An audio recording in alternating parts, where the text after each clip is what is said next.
You know those people who think it's shameful to summon co-op help in Dark Souls and Elden Ring and the like? Those people who won't use certain weapons, certain items, because they think if you use them, you're playing the game wrong, you're not having the real experience. Yeah, what if, and pluck the chicken with me on this one, what if they're playing the game wrong?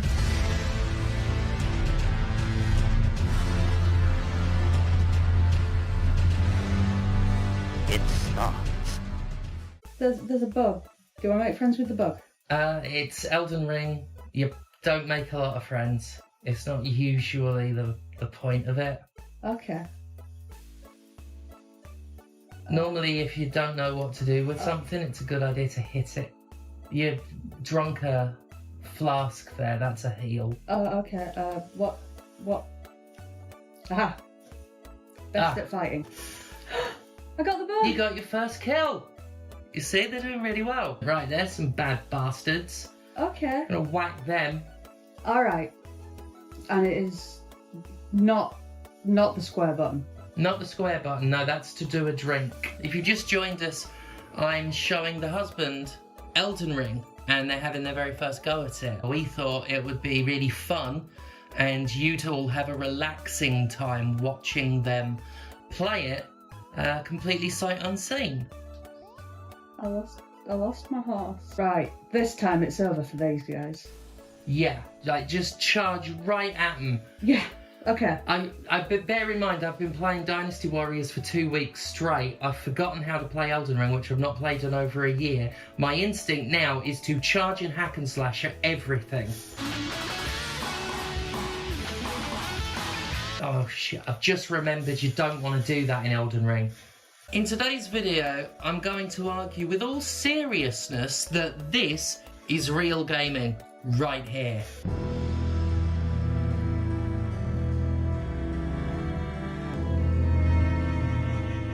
I sometimes wish we weren't all bound to a single linear chronology. Maybe it's the ADHD talking, but I feel I'd get a lot more sense out of the world if time ticked in stereo.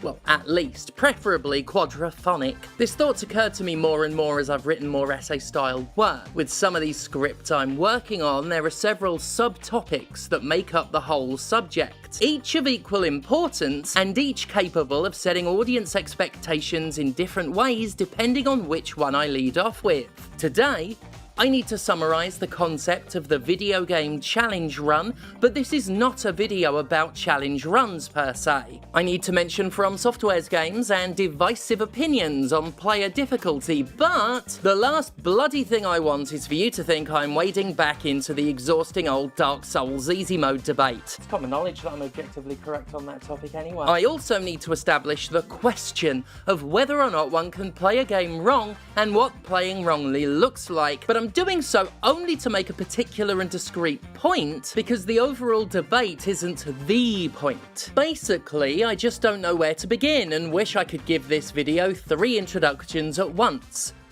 Then again, why can't I have 3 intros at once? I'm a modern girl in the big city. I can have it all. I can have it all, can't I, Zilla? Well, I'm looking at the user manual and it says there's a real high risk of... Yes, I can have it all. The warning section is just skull emojis. I don't think we should... 3 intros, 1 mono channel. Let the world of video essays be innovated. Well, I had a good run. Tell my family I love them. Elden Ring game files always do any game in when games situation, but most people will never have spent 5 minutes searching for. However, beloved, yet short holding an original copy of correct and it doesn't make blood spray out of your nose with shock. Is there a way? You never let me innovate again. Ugh, fine. Boilerplate attention-seeking Dark Souls.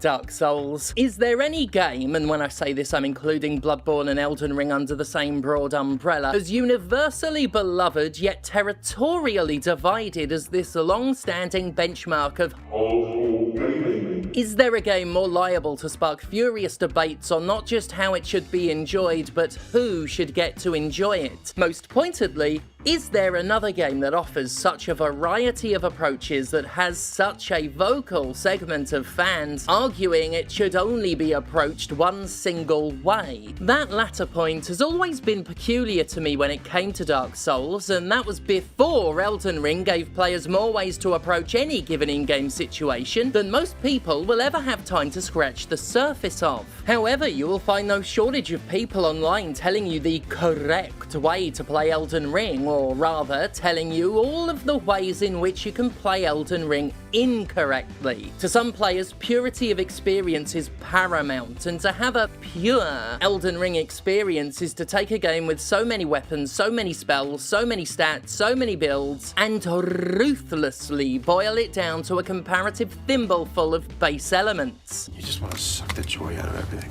The biggest example of this across the whole of the Soulsborne series would have to be co-op. To the purist, you haven't really played a Soulsborne game if you summon other players to help you. At best, you've played it on easy mode, at worst, you've cheated not only the game, but yourself. Either way, you didn't have a real Elden Ring experience, because you used a feature that Elden Ring has. Yeah, way to not play Elden Ring. And it's not just summoning.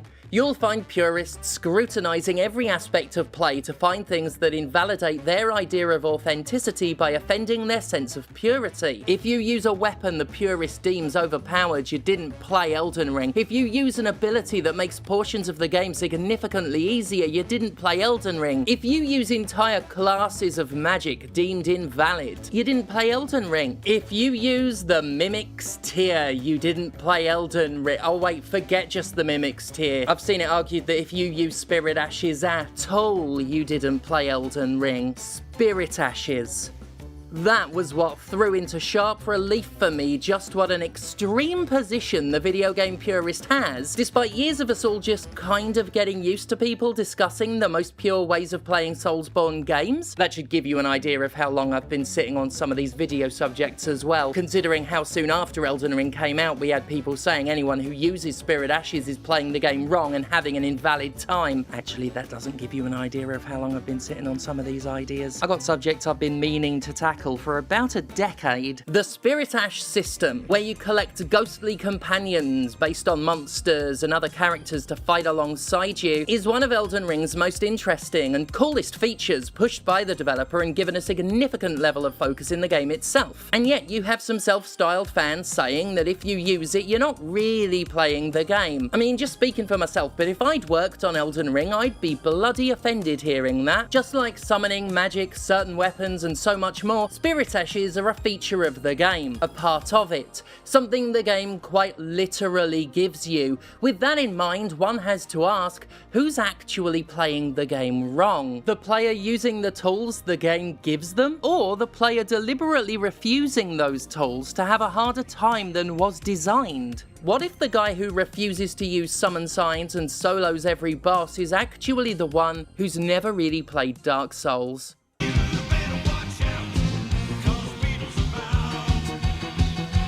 What is a challenge run? Even if you don't know, the name does a pretty good job of telling you. A challenge run is, in basic and general terms, playing a game with certain limitations in place to make the experience more challenging. You know, a run through a game. That's a challenge. For example, getting through a Final Fantasy game from beginning to end with only the starting equipment, or spending 5 minutes playing Starfield without being violently sick, or finding an original copy of Suikoden that doesn't make blood spray out of your nose with shock at the price tag. Oh, video game humour, am I right? This includes speedrunning, where players compete to finish a game as quickly as possible in accordance to the rules of various categories. Like, you've all seen GDQ, you know what speedrunning is. Recently, I've been watching a fair bit of Punchy. He's a fun little fella who speedruns a lot of Silent Hill, hence my familiarity with his work. And he undertakes other challenges of a more esoteric nature. That is to say, he plays games in ways that no reasonable mind should ever conceive of, let alone attempt, like this recent example, trying to finish Resident Evil 2 with movement restricted to the slight little shuffle Leon and Claire do while aiming a gun. Like, he chooses to do these things. Nobody made him do that. At least I don't think. God, I hope not. Are you alright? Punchy, I know you don't know me, but like, if you need help, like maybe shuffle it in Morse code the next time they force you to do this, we can get you out. Okay, we can get you out of this. Challenge runs can really entail anything, from the simple denial of level ups to playing, I don't know, Res with badges duct taped to your hands. Probably shouldn't give them ideas. In practice though, they all boil down to playing games in ways that aren't strictly intended or encouraged by the game itself, using self-imposed limitations that create an experience to uniquely test the skill of the challenger. In essence, it's playing the game wrong. And it's not wrong to play the game wrong. A challenge run can be pretty awesome. Like, it is awesome that we have this bonkers Bananarama trying to shrug his way through a zombie outbreak. It's awesome that speedrunners can outright break the games they're playing, exploiting glitches, combining features in ways the developers hadn't intended, all in a bid to shave milliseconds off of how fast they can blitz past the entire thing. I consider challenge running an art form in its own right. There's a level of dedication, creativity, skill, and performance that Lord knows I'm not talented enough to pull off. Hell, the only thing I can pull off with any level of skill is pulling off. You know what wouldn't be awesome though? If Punchy decided that anybody who uses the actual walking controls in Resident Evil 2 isn't really playing Resident Evil 2. He did it. Why shouldn't you? Why don't you exclusively use a DDR dance pad to play Devil May Cry, Why aren't you, right now, playing Romance of the Three Kingdoms upside down, with a controller bolted to your hands like in that Daniel Radcliffe film, and a cucumber up your ass? Because that's how I masturbate. Play Romance of the Three Kingdoms.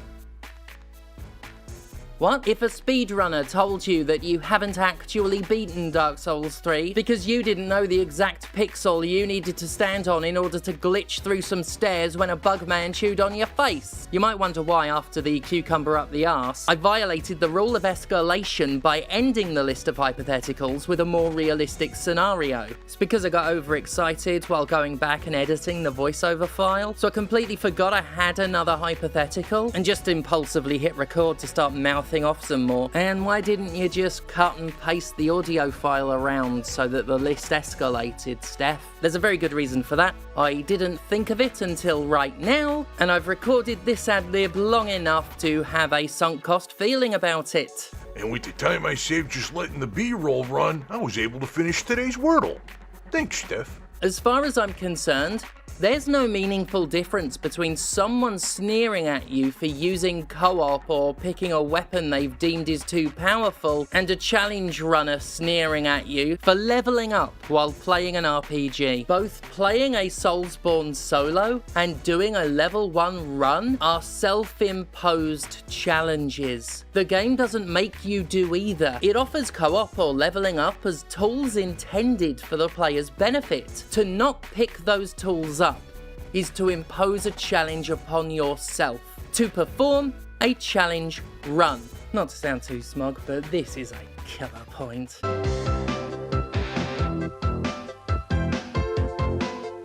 What the? That werewolf's gone very wrong. The slugs are rude. Yeah, the slugs are fire. The slugs are fire and the dog is a T-Rex. I think we really need to start saying this because nobody does, and it's true. The hardcore gaming, solo-only, limited weapon players are not playing the pure, the real, the one true way to play Elden Ring. They're doing a challenge run. They're playing differently, they're playing aberrantly, and anyone claiming otherwise is being pretentious. Not that there's anything wrong with playing differently, I think I've made that clear, but don't be pretentious about it.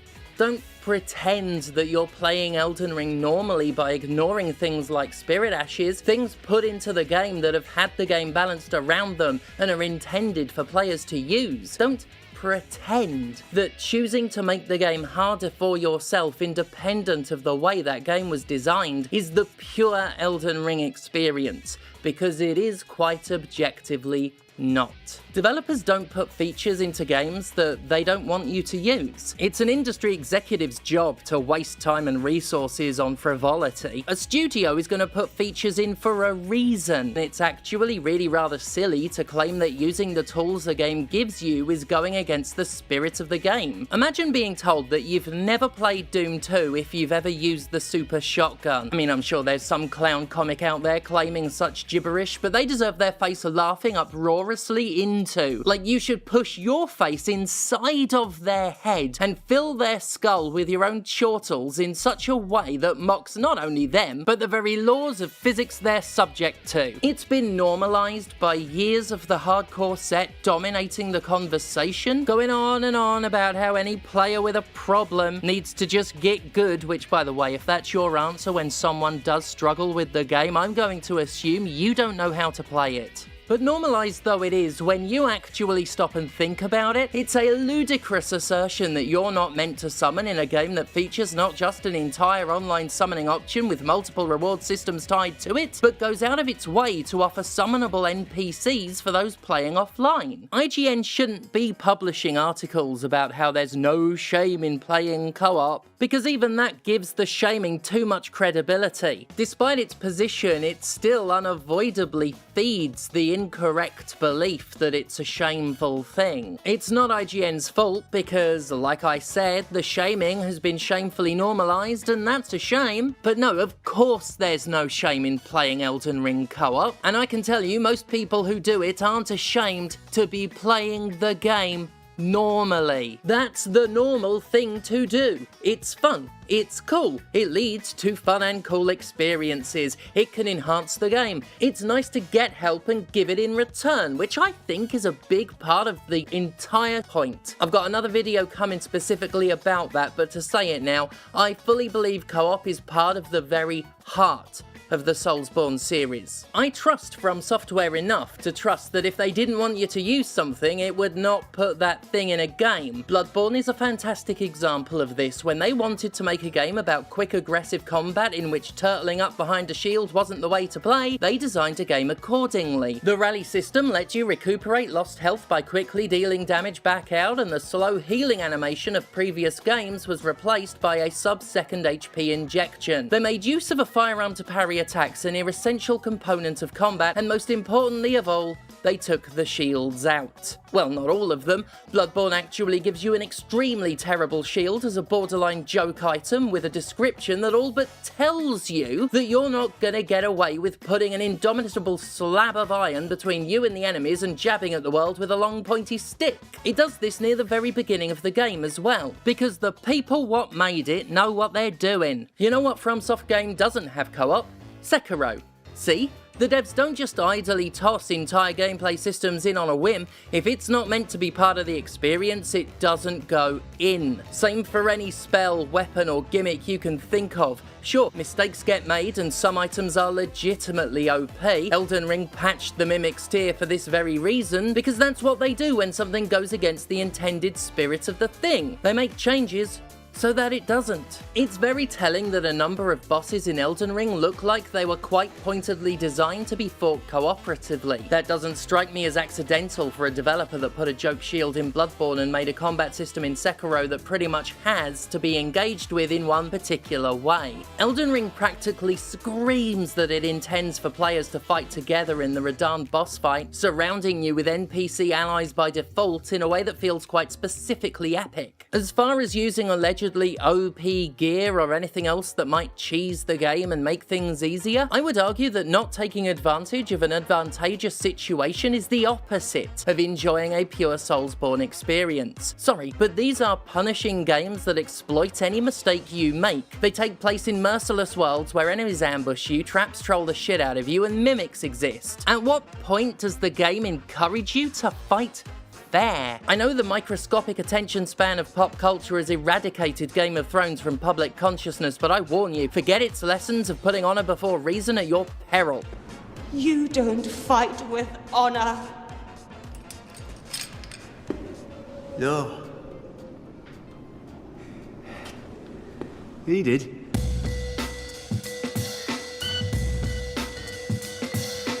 My experience with the Soulsborne series goes as far back as the original Demon's Souls, which I adored and raged at in equal measure. My first time playing Demon's Souls had a moment that I consider the most instructive I've experienced across the entire series. That moment was the Flame Lurker and the manner in which I defeated him. The Flame Lurker was considered at the time one of Demon's Souls' nastiest bosses. He was fast as hell, maliciously aggressive, and hit with the force of Optimus Prime's oily ejaculate. In short, the Flame Lurker was a cunt.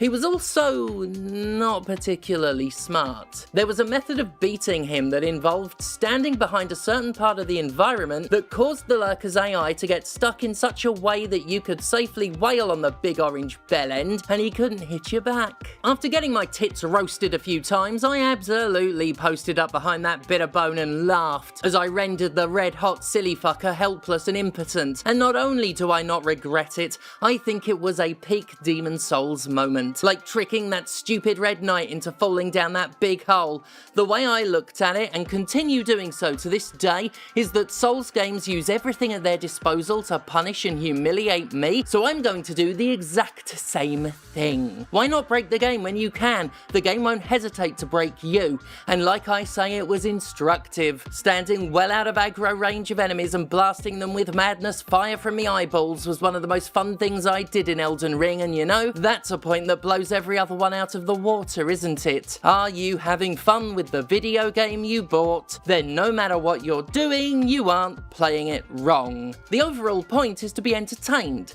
and that's true of all but some highly specific games that have a distinct alternative motive. Off the button moon, we follow Mr. Spoon Button Moon. It's the height of arrogance to assume that the way any single one of you plays games is the only real way to play them. To consider your particular build, your particular playstyle, your particular use or refusal of features is the default. This is truer of a game like Elden Ring than many others, not just because the game has so many options to play how you want, but because that game sold millions and millions of copies. And let me break it to the hardcore gamers out there, you're a minority. That's why they call you hardcore, because you're more dedicated than the average. I am willing to bet that more players than not summon help for bosses, and I'd wager big on most of them being savvy enough, tactically inclined enough to use ashes, especially the Mimic's tier. It's what it's there for. Most people who buy these super popular games aren't actually big video game players. If they were, these super popular games would just have niche appeal instead of mainstream success. Like, I've always hung out with people who don't play very many video games, so I can certainly speak with more authority than those who spend all their time with other gamers. The casual player is, by our standards, really bad at video games. They buy a very tiny number of games a year, and don't spend all day every day on them. In fact, those capital G gamers who sneer at games journalists for being bad at games are only really highlighting how much they lack a social frame of reference. Most game journos are at least above average, if we're doing actual averages. Because the casual player, the mainstream player, the player that vastly outnumbers the good gatekeepers, that player is way less practiced, way less skilled. Oh, I'm on fire too now. I'm on fire. I reckon if I can take down one of these slugs, I'll be good for the fire giant. There we are. You're well versed. There's a reason for a lot of video games having tutorials that still show you how to look up, down, left and right. I've seen casual players with interest in only 1 or 2 games a year struggle with the language of video game controls. And it's perfectly okay. They don't care. They're having fun. So it doesn't matter. Outside of the really little world of hardcore gaming, people are putting games on easy mode, using the most OP stuff they can find and getting help on co-op without giving it so much as a second thought, because how they're doing things doesn't actually matter to them, certainly not as much as it seems to for a niche group of people who've decided their niche way of playing is the default experience, and they get to judge all who don't do as they do. It's not the default experience. It's a challenge run, an arbitrary restriction. It is niche. And that's okay too.